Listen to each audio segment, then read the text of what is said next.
Today, I'm very excited about this episode because I have a very, very special woman with me that is going to talk about an amazing topic. But I want to give a little background how I ended up meeting her.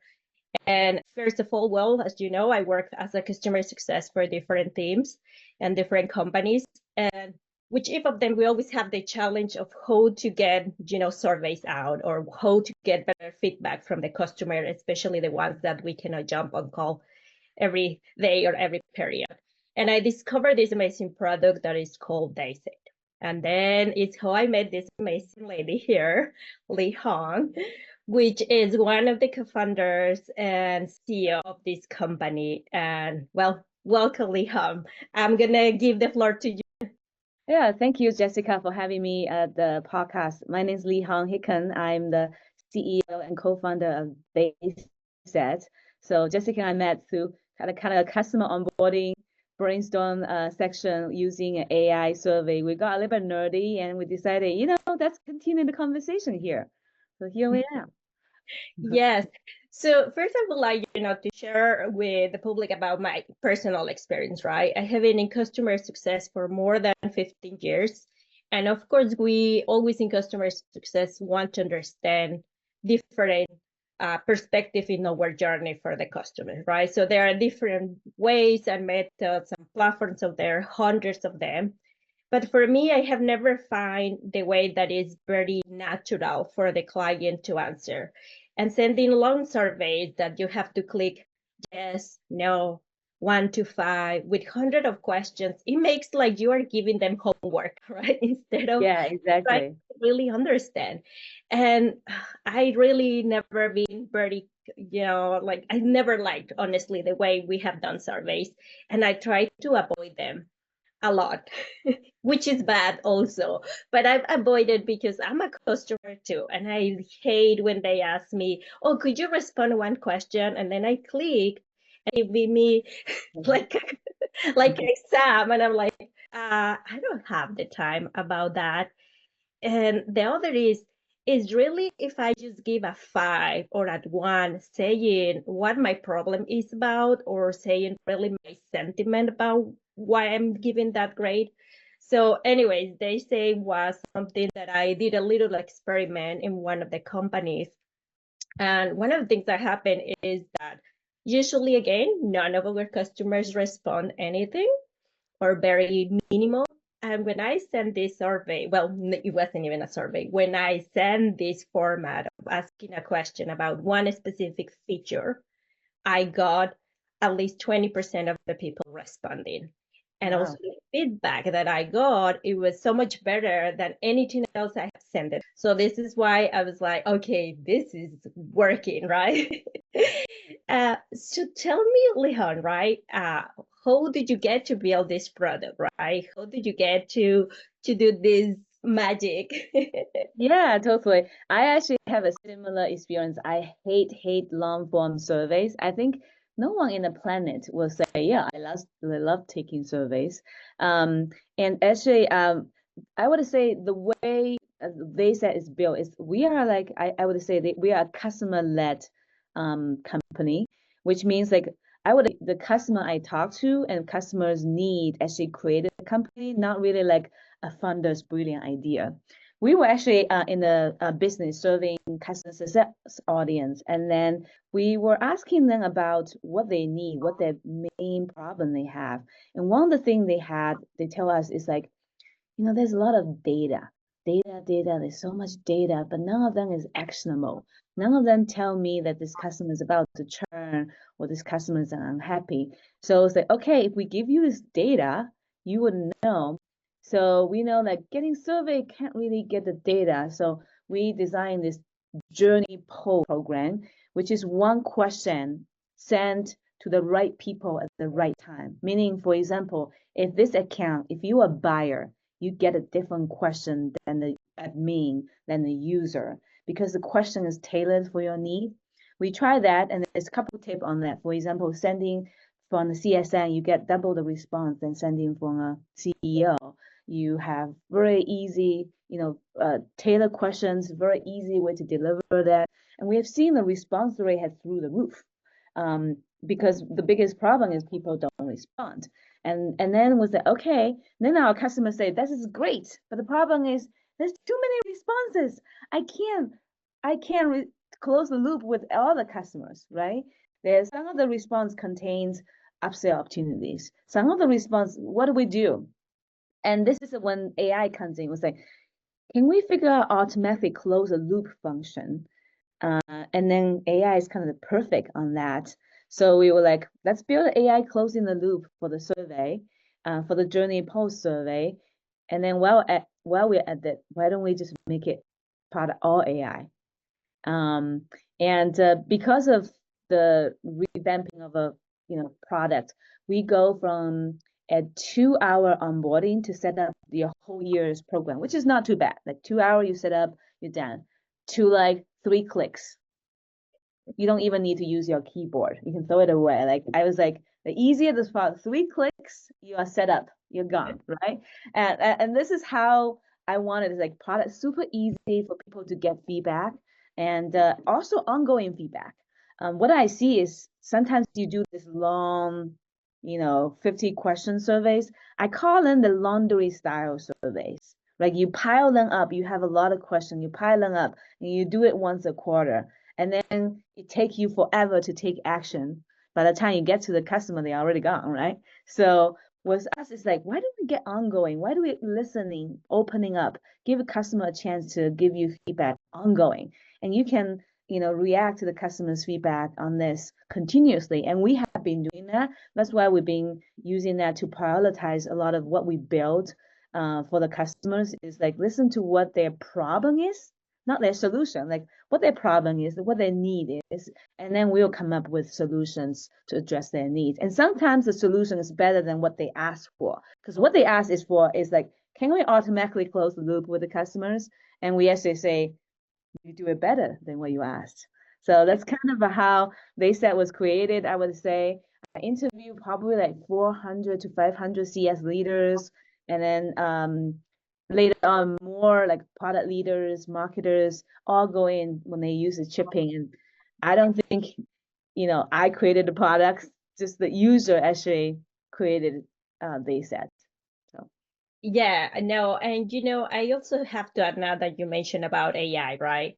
We keep hearing a lot about fear about AI, right? As many of you know, I work a lot in the robotics industry and of course AI, and I keep hearing this from different sectors, right? Like, oh, AI, robots are gonna take over job and this. And I think this is a clear example what is how you can make your teams more efficient with AI, right? How can you really integrate AI into your daily job and in everyday tasks and say, I'm doing better job, like you say, right? Like before we were have to go and there were some surveys that you can even go and download out the graphs and download out the data and work with the data manually, or go and look and try to find if you find some actions. I think a few weeks ago we were talking about why NPS shouldn't be the number that you are trying to say if your customers are happy or not. Because again, sometimes it really doesn't say much, right? They can be even happy, but at the same time, they can have challenges that you haven't seen, or you have opportunities that you haven't seen that they are an upselling opportunity. So if they are 5, but they are looking to adopt another feature or another product in your company, you are not that just because they give you a 5 or a 1. So it is interesting to see, how these tools like yours, right, is AI and is not taking the job of anybody. Actually, let me talk about you touch about 2 things. One is the NPS doesn't give enough information. So NPS, like any surveys, the scoring is only the tip of the iceberg. It doesn't give you much, but the deeper insight is deep in like written conversation. I've seen people download 8,000 NPS written conversation data, upload it to NPS and try to find things. Not really helpful. It's something we're working on. So what unique thing about this is like when you interact with the survey, let's say NPS, the AI actually will follow up with you real time. Say, oh, you rated us 2. Sorry, we must piss you off. Tell us why. And you have a back and forth conversation with AI, just like you are chatting with a human being. So we call this kind of new survey the conversational survey. So, and you can actually finish anytime you want. You feel like, I'm done. The AI actually, and you was try to wrap it up, right? It knows the emotional feeling of who you are. And if you guys having fun time, you can keep going. And then the end result is like, these traditional surveys, you get one-dimensional data, and our data on average have 10.5 conversation depth, meaning on average you're back and forth with AI 10 times, right? So that's a lot of rich information there. It can contain brand impression, it can contain their service experience, their attitude toward your features and stuff. So much context you never know you have the ability to get. So I think, have you heard about a term called NPS season? No, no, I haven't. So it's just like it's NPS season or survey season. It's like when the companies decide, oh, we're gonna do a survey, we're gonna do an NPS, and they will send it out, but then they don't get enough information. So the customer success manager, the support manager will call the customers one by one, say, hey, or they will email them, or they will reach out to them on LinkedIn to chase them down. Why did you give us 2? Why do you? So that's when we call it like manually trying to follow up. You don't have this problem with AI because the AI Yeah. actually catch the customer when they are in the mood, when they are there. And then sometimes I hear some support managers saying like, we don't really like to ask NPS questions anymore or survey questions anymore because customer will be like pissed off, and I don't want my team to be on the phone getting destroyed. It's a bad emotional thing. Great, the AI take the hit, right? Yeah. It's patient. It won't have ego to like, you had to do a lot of employee building. So I personally think, oh, let's make my NPS survey so much easier. And then actually make it easy. Like if you have like a website pop up NPS with Pando, you just put them in there. You don't need to set up. Like I'm not technical. I tend to resolving a product that doesn't require a keyboard. It's just like copy and paste. That's my kind of tool. You can actually do it, like copy the NPS tool in Zendesk, in Hotspot, in your website, put a QR code, you're done. So it just, like you said, AI is not such a scary thing. It actually help you do things the human doesn't want to do, or boring, repeated stuff. But have you heard about a lot of people afraid of AI? Just like, Oh, yes, yes, yes. I keep hearing, and it's especially in customer success a lot like, oh no, that's gonna take because now you can do this quicker, or you can just create automated series of emails or blah blah blah. But I think I can give an example that you clearly say, right?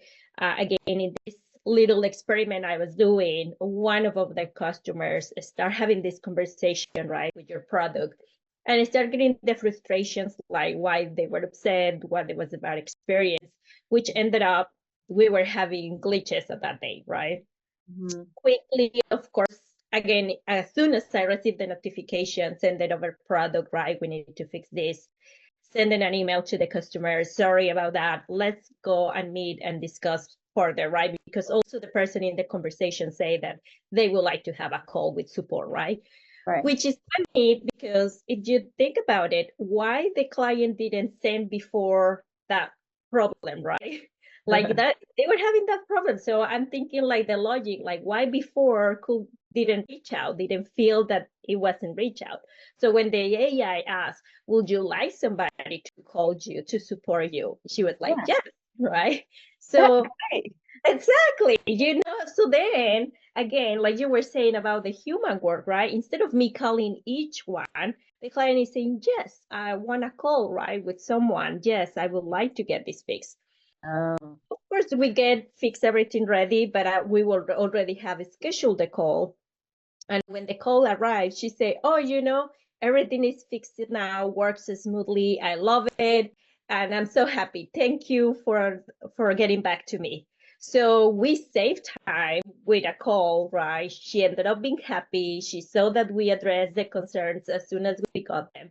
So again, for me, it was a lot of save of time, energy, and also the client. We turn a happy client in a happy client that say, oh, I was just needed to say something and they fixed it, right? Yeah, totally. And sometimes what I see here is like AI, because it's trained on your company's knowledge, it can actually help customers on some frequent asked FAQs right on the spot, rather than doing like, for example, a lot of people would ask our AI, like, hey, does your AI speak Russian? Or do you have API? It was like, that you don't need to talk to support. Just ask the AI. Right? It will tell you, yeah, we do this and this. So it can send you the right document. By the time the human get there, it's like, oh, it's already taken care of, right? Which is nice. Good win-win for both. I actually want to talk about the dive a little bit deep on the fear of AI, because I think a lot of times people don't want to admit that, but I want to see. So it's funny. Yesterday, I talked to this very nice older lady who was looking at our product. It's like, this is amazing. This is fantastic. This is a little bit scary. You are stealing my job. I was like, how is that stealing your job? It's like, you're doing everything I'm doing, but faster, better. I was like, okay. So this is a kind of a market research agency. It's like, okay, so your job would not be stolen by AI. Your job will stolen by someone who knows how to use the AI. Is that person going to be you or someone else? She's like, oh, okay. But then she was like, okay, if I have already a team of people that I already hire and use the existing system, why should I use AI? What's the benefit of that? I was like, okay, so you can continue to hire and maintain these people for different clients, which means you have to hire different people with different expertise for your different clients, and it's time consuming of hiring, conducting all the stuff, whereas AI can be trained in seconds. Yep. That be expert and do consistent job on that. And it's like, oh, I can white label this, do this faster, cheaper, um, and can charge the client the same amount. So yeah, duh, right? So that's kind of what we were talking about. But I do think when you are picking an AI company, there's a couple of things you want to watch out. The main concern a lot of people worry is like, what if you are using our data to train your AI model? It's like, I don't want to be a guinea pig. So you can actually check if any AI product you're trying to use, ask them this question: are you using my data to train your AI model? As far as I know, in TheySaid, we do not use any of your customer response to train the AI model. Zero. And then you can also look, do they have SOC 2 Type 2 certification? Do they have GDPR compliance? And then for healthcare, do they have HIPAA compliance? So if you do check all those things, it should be good, and you just kind of play with it, test all with AI. Yeah, absolutely. And I think also on top of you were giving an example, a clear example, right? Like, oh, what I'm gonna do with all these people, but I already have been doing that, right? And again, I can tell you in my experience, right? Well, now I train my team in the strategy, right? Because you still need to have an strategy. You still need to understand how to read that data, how to do with that data now. And now with products like yours, you have more data than before that is even richer, right? So that means that you still can be doing better. Like you were saying, my product, probably here I can see that the customer is having a wish, right? And I understand that wish and do better than they were thinking, right? Or understand a pain point that I haven't taken action before, and now I can build something on top of that. So it's like you are not getting rid of people. You are making your team a little more strategic and giving tools that empower more instead of having people calling 10 times during the day and having the emotional dragging. I remember my first job was in a telemarketing agency doing calls Yeah. 5 hours a day without stopping. Uh, and oh man, it is a lot. It's a lot of burden because you hear people yelling at you, people that is not take some time only impact your day. And instead of that, now you can be more strategy and not dealing with that part. Um, For me, it has been honestly a change in the strategy that I have been using. Like, I can tell you again that I haven't used surveys for too long, or I try to avoid them. And also because inside sometimes with the CEOs that I work with, they also say, oh no, that's not going to work. Let's not spend budget on that or time. Now with this, we see, okay, this is working. Let's keep doing it, right? Let's have another experiment. Let's keep pushing for that. And the change has been, in the mindset of how to use it. It has been tremendous. So I really, encourage the people that is listening, watching, like if you haven't tried it, just give it a try and see the difference. Because I was also the person that say, oh, I don't know if I want to use another tool. Because yes, again, I think another thing happens, especially in customer success or support, is that there are many, many tools, right? And many products, many CRMs, many things that offer surveys or offer things like that in their products, but I can tell you that nothing like this. So yes, this is not another product. This is something that really is going to bring value. Thank you so much for your high word. This is from someone who actually tried it. I would say I was like this too. Actually, how long since you first tried it to when you realized that, oh my God, I can't live without it? Ah, oof. Wow, I remember it was very quickly. So I get on board. One day I started using it a few days later. Like you say, it took me 3 clicks. Actually, during the call, it was clicks that we set it up. And then I sent it over and I start seeing the responses. And I was like, oh, I love it. As soon as I start seeing the responses, that was the moment that I was like, I love it, because it was not the normal response I will get from other surveys. It was no another more. I'm happy, I'm unhappy, all those kind of confirmation. It was really real data. And as Okay. soon as I saw that, I was like, oh, this is something good. Then the easy way to set it up, like you say, I don't have the time to be super technical or being asking my technical team to do integrations with API.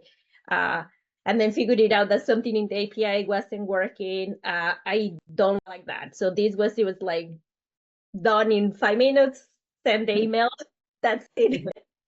And then stop seeing the response cooling in. It's kind of addicted to watch it. Okay, this helped me. It's almost like, pretty much within the same day, you immediately see the value. Like, okay, this is good. For me, I was like, wow. Of course, I wowed. But because I'm a CEO, I started, I do a lot of surveys, do market research. I take every surveys, and at first, when I see those long form kind of boring surveys, I was like patient. It's like, this is my job. I gotta take those surveys to see what our customers suffer through, right? I had to suffer their pain. And then over time, I was like, after about like 4 weeks, I really, really cannot take those boring long form surveys. Like I have a physical reaction. I want to throw up when I see those long. I literally want to throw up because I can't do it anymore. It was so unbearable. It's almost like when you use a smartphone for the first time, right? Apple was come out, and it's just after a while, you can't go back to the Nokia. Just can't. Like it's physically changed me. I can't do that anymore. I don't know what will happen to you, but every day like so angry. I was like, how dare you send me this terrible thing to mess up my mood, right? So I don't know. I'm hoping like sometimes I see like other people will send me AI surveys, my own companies. I was like, oh yeah, you know how to take care of your customer. Good, thank you. Absolutely. I have to probably say, I'm not going to say, of course, names, but I have one customer who asked me, no, I want this survey, right, as a survey. And I want to be developed like this. And when I saw, I don't know, even remember how many questions, but it was super long. I was like, it's not gonna work. I will never, even if you offer me a 50% discount or $20 in a gift card, I don't have the time to do it, right? It's Yeah, not, I'm not enjoying, and nobody enjoys to be answering too many questions, right? Like yeah, if we think how many, buying experience we have in a day, right? Like we went to the pharmacy, we went to the grocery, our kids go to school, I put gas on my car, all that. Imagine if each of them are sending you surveys. No way, right? You are not gonna do it at all. Then of course you have this product that you care about or is important at your work. But the same, in my case, I'm jumping between calls, survey that it says, oh, it's gonna take you only 10 minutes. I will prefer go and take a coffee those 10 minutes. Thank you for asking me, but I'm not interested. Even if you offer me again discounts, gift cards, whatever, I'm not gonna do it. My time is precious, and I prefer take a coffee in those 10 minutes break. Yeah, totally. I sometimes see like the current survey is also not very friendly to people who are not very tech savvy. Like except those ones like smiley face in the bathroom, sure, they're easy. But a lot of times it's like in front of computer. Like I don't know about people like I hate to be in front of computer. So I've seen a lot of like people using it innovatively. Like for example, a casino, right, Mhm, was doing some survey and say, hey, our target audience don't use keyboard or type or whatever. Is there any way they can talk to the survey? We say, yeah, you can do it. So just print out the survey you want in a QR code, put it on a table or somewhere, and then when they scan the QR code, they can do the survey by hitting the microphone button, and mhm. literally you're speaking with it, which is like, I don't want to type, I don't want to do anything. I just speak with AI and then you do it. And then especially for me, like I don't know how you like bilingual. English is my third language. As Mandarin Chinese is my. Do you know how difficult it is to type Chinese? Terrible. Like I don't really want to type, right? So like if someone send me a Chinese survey, I don't want to speak to it in my language. And the good news is doesn't matter, the AI will actually recognize those language. It's Yeah. very pleasant to talk to rather than a random person who doesn't know you, who doesn't know the company, in just a code form, right? No, and I think also just say something. Well, probably you didn't say this, but even when we talk about, it's easier to talk about our emotions, right? We express more than typing, right? Typing is more like I'm busy, I'm just saying yes, no, and that's it because it takes effort, right? To think and then write. And then when Yeah. you're saying you can express more when you are saying something, right? Like, oh no, I didn't like this, and then it's like venting, right? If it's something really that you want to vent, or if it's something that you want to say why you like it, right? Oh yes, I love when they onboard me in 5 minutes, it was amazing, blah blah blah. Instead of typing all that idea, you never will do it. But well, Lihong, we are almost at the end here. I know you are super busy. You are building an amazing product and company. I can totally, because I'm a customer of yours, I know that you are very customer led. And I love it that. I think it's very easy to see how you did it. I remember I give you some feedback. You come right away when I send you the feedback through your survey, jump right away. We have a call. We say, yes, this makes sense. Let's do it. And this is why I'm having enjoying working with you as a customer. I love having you here in the podcast because I know what you're doing is doing a big impact in this community. I agree too. I also feel like hopefully one day, there will be no boring surveys like that. It will actually just improve everyone's lifestyle and just quality of life. No more annoying surveys to ruin your day. Yes, I love that. Like the social impact of the product, right? That is not just about business, but it's also, how instead of, and I also think that a lot of people hasn't really understand the value when you give feedback, right? And I always have said this to my customers. I don't feel offended if you say me, doesn't work, right? Because instead of feeling bad, this is gonna make me better, right? So Right. when we provide feedback to a company, right, we are also helping others. So responding also a question, right, helping with giving feedback is also helping others. And I think, like you say, this is a social impact in many ways, right? Stop the boring surveys that people don't want to answer anymore. But at the same time that we are making it fun and also giving good feedback back. Yeah. providing value, make it fun. Life is a journey. You gotta make it fun and enjoy every moment. No time to waste on boring surveys. Yes, absolutely love that. Okay, Anything else? thank you very much, Jessica, for having me on the podcast. No, thank you so much for your time. And well, we will continue this journey. Thank you. You sounds good.